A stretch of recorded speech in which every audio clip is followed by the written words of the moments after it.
بسم اللہ الرحمن الرحیم۔ السلام علیکم۔ حافظ قرآن لڑکی کو سانپ کے ساتھ آخر کیوں دفن کیا گیا؟ آخر حافظ قرآن لڑکی کے ساتھ ایسا کیوں ہوا؟ اس پر سانپ کیوں آ گئے؟ آخر اس نے زندگی میں ایسا کیا کام کیا کہ اس پر اللہ کا اتنا بڑا عذاب نازل ہوا؟ اس واقعہ کو آخر تک لازماً دیکھیں۔ اس واقعہ کو دیکھنے کے بعد میں امید کرتا ہوں کہ آپ کی زندگی میں کوئی نہ کوئی تبدیلی ضرور رونما ہوگی، کیونکہ یہ ایسا واقعہ ہے کہ دیکھنے اور سننے والے جب اس واقعہ کو دیکھتے اور سنتے ہیں تو ان کی روح کانپ اٹھتی ہے۔ یہ واقعہ سچا واقعہ ہے۔ یہ واقعہ انڈیا کے ایک شہر کا ہے۔ اس شہر میں ایک بوڑھی عورت رہتی تھی۔ اس عورت کا شوہر وفات پا چکا تھا۔ اسے اللہ نے ایک بیٹی عطا کی ہوئی تھی۔ وہ عورت اپنی بیٹی کو پالنے کے لیے انتھک محنت کرتی تھی، لکڑیاں بھی بیچتی تھی اور کپڑے بھی سیتی تھی۔ اس عورت کا نام نزت تھا۔ وہ بہت اچھی خاتون تھی۔ وہ چاہتی تھی کہ اس کی بیٹی بڑی ہو کر ایک اچھی حافظ قرآن بنے اور اس کا ایسا کردار ہو جو آنے والی نسل کے لیے ایک مثال بن جائے۔ اس خاتون کی بیٹی اپنے منہ سے جو نکالتی وہ اسی وقت پورا کرتی تھی۔ اس کی بیٹی کا نام میرما تھا۔ میرما شکل و صورت کی بہت معصوم اور خوبصورت تھی۔ اس عورت نے اپنی بیٹی کو ایک قریبی مدرسہ میں داخل کروایا اور گھر میں بھی اسے قرآن کریم پڑھایا کرتی تھی۔ وہ عورت خود بھی حافظ قرآن تھی اور وہ چاہتی تھی کہ میری طرح میری بیٹی بھی حافظ قرآن بنے۔ اس عورت نے اپنی بیٹی کی بہت اچھی تربیت کی اور اسے پردہ کا پابند بنایا۔ بیٹی اپنی ماں سے کہتی تھی کہ ماں میں تیرا خواب ضرور پورا کروں گی اور حافظ قرآن بنوں گی۔ ماں کہتی تھی کہ بیٹا میں ہر نماز میں دعا کرتی ہوں کہ یا اللہ میری بیٹی کو حافظ قرآن بنا دے۔ اسی طرح کرتے کرتے میرما جب 17 سال کی ہوئی تو اللہ نے اس کی ماں کا خواب پورا کر دیا۔ آخرکار میرما نے قرآن کریم حفظ کر لیا۔ اس کی ماں نے جب یہ خبر سنی کہ اس کی بیٹی حافظ قرآن بن گئی ہے تو اس کی خوشی کے انتہا نہ رہی۔ وہ اللہ کا شکر ادا کرنے لگی کہ اے اللہ میں تیرا کیسے شکر ادا کروں، تو نے میری بیٹی کو حافظ قرآن بنا دیا۔ وہ اپنی بیٹی کو چوم رہی تھی اور رو بھی رہی تھی۔ محلے والی عورتیں یہ سارا منظر دیکھ رہی تھیں۔ محلے والی عورتیں کہنے لگیں کہ ہم چاہتی ہیں کہ ہماری بیٹیاں بھی میرما کے پاس آ کر قرآن کریم پڑھے، یہ انہیں بھی پڑھا کر حافظ قرآن بنا دے۔ اس طرح محلے کی بچیاں میرما کے پاس قرآن کریم حفظ کرنے آ گئیں۔ وہ معصوم بچیاں بھی یہ چاہتی تھیں کہ وہ میرما جیسی بنے، کیونکہ میرما اس پورے علاقہ میں ایک مثال بن چکی تھی۔ اس طرح میرما نے مدرسہ بنا لیا تھا اور یہ سلسلہ 3 سال تک جاری رہا۔ اب میرما نے بچیوں کو قرآن کریم پڑھانا چھوڑ دیا تھا۔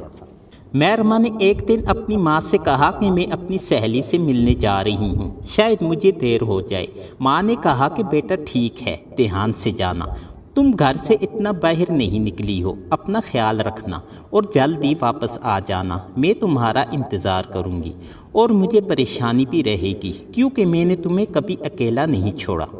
اس طرح میرما گھر سے چلی جاتی ہے اور صبح سے شام ہو جاتی ہے لیکن میرما گھر واپس نہیں آئی۔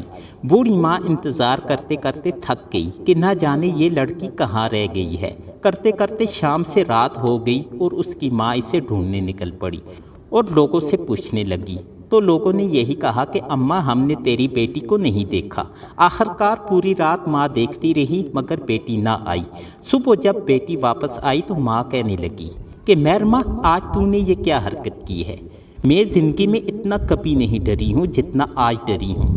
تو بیٹی کہنے لگی کہ ماں اس میں کون سی پریشانی کی بات ہے، میری دوست نے مجھے رکنے پر اصرار کیا تھا تو میں رک گئی، ویسے بھی گھر میں بیٹھ بیٹھ کر تھک گئی ہوں اور اب گھر میں بیٹھے رہنے کو اپنے لیے قید محسوس کرتی ہوں۔ دوپہر کے وقت میرما اپنی ماں کے پاس بیٹھی اور کہنے لگی کہ اماں میں آج تجھ سے ایک ایسی خواہش کرتی ہوں جو تجھے ہر حال میں پوری کرنی ہے۔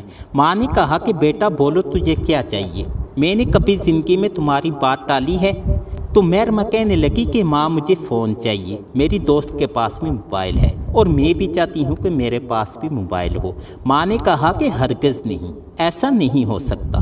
اس پر میرما زاروں قطار رونے لگی۔ اتنے میں ہی ماں ایک بڑا موبائل لے کر آ جاتی ہے۔ میرما موبائل دیکھ کر بہت خوش ہوئی اور کہا کہ ماں تو نے تو انکار کیا تھا۔ تو ماں کہنے لگی کہ بیٹا میں نے مذاق میں کہا تھا، بھلا میں تیری کسی بات کو رد کر سکتی ہوں؟ میرما کو موبائل لیے ہوئے 2 ہی ماہ گزرے تھے کہ محرمہ پہلی جیسی محرمہ نہ رہی۔ اب نہ وہ حجاب کرتی تھی اور نہ ہی نماز پڑھتی تھی، اور قرآن کریم کی تلاوت کرنا بھی چھوڑ چکی تھی۔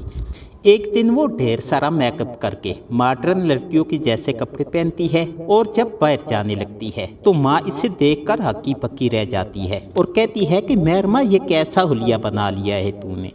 تو محرمہ کہنے لگی کہ ماں میرے پاس وقت نہیں ہے، میری دوست میرا انتظار کر رہی ہے۔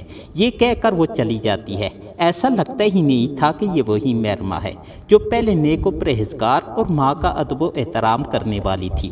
لوگ بھی طرح طرح کی باتیں کرنے لگے۔ محرمہ اب بہت بدل چکی تھی۔ وہ اکثر اوقات اپنی سہیلی کے ساتھ ہی رہتی، موبائل دیکھنا اس کی عادت بن چکی تھی، دوپٹہ سر پر کرنا تو وہ بھول ہی چکی تھی۔ اس نے ایسے ڈیزائن کے کپڑے پہننا شروع کر دیے کہ شریف خاندان کی لڑکیاں جن کا تصور بھی نہیں کر سکتی۔ وہ گھر پر بھی اسی طرح کے فیشن کرتی رہتی، اکثر موبائل پر گانے سنتی اور ساتھ ڈانس کرتی رہتی۔ ایک دن ماں گھر میں نہیں تھی تو محرمہ نے ڈیزائن کے کپڑے پہنے اور ناچنے لگی۔ ماں کے گھر نہ ہونے کا فائدہ اٹھاتے ہوئے وہ اپنی دوست کو بھی پاس بلا لیتی ہے اور دونوں ناچنے لگ جاتی ہیں۔ جب بوڑھی ماں گھر میں آتی ہے تو یہ ماجرا دیکھ کر اس کے پاؤں کے نیچے سے زمین نکل جاتی ہے اور کہتی ہے کہ شرم کر لڑکی، اب تو ناچنے لگی ہے، اسی لیے تجھے موبائل نہیں لے کر دے رہی تھی، چل اب یہ موبائل مجھے واپس کر، اور بیٹی کے ہاتھ سے موبائل چھین لیتی ہے۔ محرمہ نے آگے سے منہ بنا لیا کہ ماں یہ تو نے کیا کر دیا؟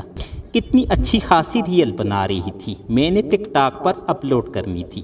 وہ غصہ کے ساتھ ماں کے ہاتھ سے موبائل چھین لیتی ہے اور کہتی ہے کہ مجھے ناچنے سے کوئی نہیں روک سکتا، میری جو مرضی ہے میں کروں، اور تو کون ہوتی ہے مجھے روکنے والی؟ میری سہیلیاں میرا مذاق اڑاتی ہیں اور کہتی ہیں کہ تو نے یہ کیا اپنے آپ کو اماں جیسا بنایا ہوا ہے، اب میرا جو دل کرے گا میں کروں گی۔ ماں نے کہا کہ بکواس بند کر، اسی لیے تجھے اس مقام تک پہنچایا، جو تو نے قرآن حفظ کیا ہے اس کا تو کچھ لحاظ کر۔ ایک دن محرمہ بند سور کر گلی میں کھڑی ہو جاتی ہے اور کسی کا انتظار کرنے لگتی ہے۔ گھر میں ماں بیٹی کا انتظار کر رہی تھی کہ اسے نکلے 3 گھنٹے ہو چکے تھے۔ ماں سوچنے لگی کہ میری بیٹی میرے ہاتھ سے نکل چکی ہے، نہ جانے کس کی نظر لگی ہے کہ میری بیٹی بدتمیز اور خود سر ہو چکی ہے۔ ماں انتظار کرتی رہی اور بیٹی نہ آئی۔ بیٹی پارک میں کسی لڑکے کے ساتھ باتیں کر رہی تھی، وہ لڑکوں کے ساتھ باتیں کرتی رہتی اور پورا دن انہی کے ساتھ گزارتی۔ پارٹی میں جانا، ہر روز ہوٹلنگ کرنا، یہ اس کا معمول بن چکا تھا۔ آخرکار اس کی ماں تنگ آ کر اس کا پیچھا کرنے لگی۔ اس طرح سے وہ دیکھتی ہے کہ اس کی بیٹی پارک میں ایک لڑکے کے ہاتھوں میں ہاتھ ڈال کر ہنس کر باتیں کر رہی ہے۔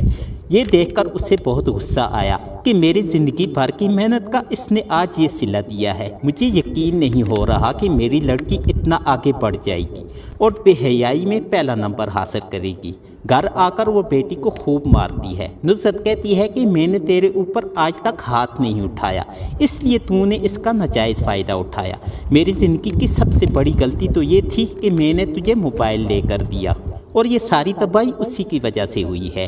اور آج جو میں نے اپنی آنکھوں سے دیکھا، مجھے اپنی آنکھوں پر یقین نہیں ہوا کہ یہ وہی محرمہ ہے جو حافظ قرآن ہے، احترام کرنے والی، حجاب کرنے والی۔ محلے کے لوگ اس کی تعریف کرتے تھے، مگر آج وہی لوگ مجھے باتیں سنا رہے ہیں۔ تیری جرت کیسی ہوئی ایسا کرنے کی؟ دفع ہو، جلدی وضو کر کے قرآن پڑھ۔ آج 4 سال گزر چکے ہیں، نہ تو قرآن کریم کا ایک حرف پڑھا اور نہ ہی نماز پڑھی۔ جب محرمہ قرآن کریم پڑھتی ہے تو اسے قرآن بھول چکا تھا۔ بے حیائی نے اس کے دماغ کے اوپر ایسا گہرا اثر کیا کہ اسے اچھی باتیں بھول چکی تھیں۔ نماز نہ پڑھنا، قرآن کریم کی تلاوت نہ کرنا اور بے حیائی کے کام کرنا، اس کا صلہ اسے ایسے ملا کہ اس پر اللہ کا عذاب آیا اور اللہ کی لعنت اس پر برسی۔ کرتے کرتے محرمہ پاگل ہو گئی اور ایک کمرے میں رہنے لگی، چیخیں مارتی رہتی اور کپڑے پھاڑتی رہتی۔ اس طرح 1 ماہ گزر گیا اور محرمہ کی حالت نہ ٹھیک ہوئی اور وہ زندگی کی بازی ہار گئی۔ اس کی ماں رونے لگی کہ میری بیٹی مجھے تنہا چھوڑ کے چلی گئی۔ محلے کے لوگ طرح طرح کی باتیں کرنے لگے، لیکن ماں تو ماں ہوتی ہے۔ وہ کہنے لگی بیٹی تم مجھے چھوڑ کے نہ جا۔ محرمہ تھی تو حافظ قرآن، لیکن وہ گناہ کے راستہ پر چل پڑی تھی۔ جیسے ہی اسے غسل دیا گیا تو جنگل سے سانپ نکل کر اس کے اوپر آ گئے۔ لوگ ڈر گئے کہ یہ سانپ اس کی لاش کے ساتھ کیوں چپک گئے ہیں۔ لوگ اس عورت سے پوچھنے لگے کہ تیری بیٹی تو حافظ قرآن تھی، پھر یہ سانپ اس کی لاش پر کیوں آ گئے ہیں؟ لوگوں کی باتیں ماں کے دل پر لگ رہی تھیں۔